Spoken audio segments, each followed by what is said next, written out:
a place for us. I will show you where to go.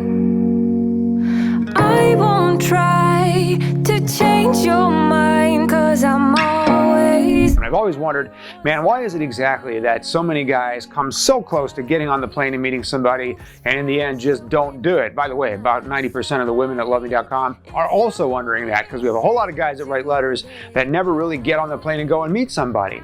Well, so what happens, guys, is that when you're at that fork in the road, whether you've been corresponding and you're ready to go and meet somebody, or you're just wondering whether or not you should take a trip, do a romance tour with a group of guys, or take an individual tour package, when you come to that fork in the road and it's time to put the money down, make a deposit, do something definitive, I think it's very, very human in that role to start thinking about all the stuff that we're afraid of and lose focus of the things that we know. So we're going to talk a little bit about listening to what you know versus what you fear in this process. So, for example, what are some things that we fear when we come to that fork in the road? Well, obviously we fear failure. We fear that if I make an investment and I get on the plane and I go and meet some of these amazing women, they're not going to like me. I'm not going to succeed. I'm not going to be able to go on dates or make introductions. And of course, we know that we have a lot to offer somebody that, if you just get introduced, you can certainly have a great conversation, a great courtship, and a great first date. You're fun to be with. You have a healthy respect for women. You've got a great attitude about relationships, and you can make a positive first impression on somebody. Of course you can.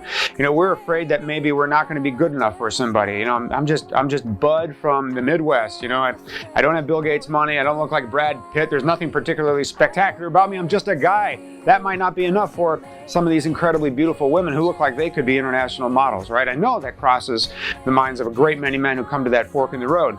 And then, of course, we've heard for 10 years from the media and other sources, this is just an exercise for desperate women and depraved guys. The women are all living in mud huts over there, waiting to be rescued by somebody who gets on a plane and crosses the Bering Straits and throws them over his back and brings them back to America. And we expect that. And unfortunately, there's some real ding-dongs on the internet who say things like, if the women aren't screened, they're poor and they're desperate, they'll take advantage of you. Just all kinds of silly stuff that we believe because we've been listening for years to that message. Beautiful women don't fall in love with you, they'll say, right? When we watch those great media stories or exposés on the whole mail order bride thing, it's always some dysfunctional goober and some beautiful girl, and the message to you is, hey, you, ordinary guy, beautiful women don't fall in love with you. What are you doing here? And we just talk ourselves out of getting on the plane and going anywhere and putting ourselves in a social situation where beautiful, yes, absolutely beautiful, but very real, down-to-earth, everyday women are just trying to meet somebody for all the right reasons, right? You make it all so easy now. I will find a place for us. I will show you where. When you come to the fork in the road and you want to meet somebody and you're wondering whether or not you can, you stop and listen to your reasoning for going forward or not going forward, and you ask yourself, am I listening to what I know? People fall in love around the world, everywhere there are people, every day, for very, very valid reasons. Nobody wrote a rule that somebody in Ukraine can't fall in love with somebody from Texas for all the right reasons, right? Nobody wrote that rule. You know that, so listen to it. You know that you're a good guy with plenty to offer somebody, so listen to that too. And you know that sometimes what you read on the internet and sometimes what you watch on TV isn't 100% real or true. You know that as well. So watch with a critical eye.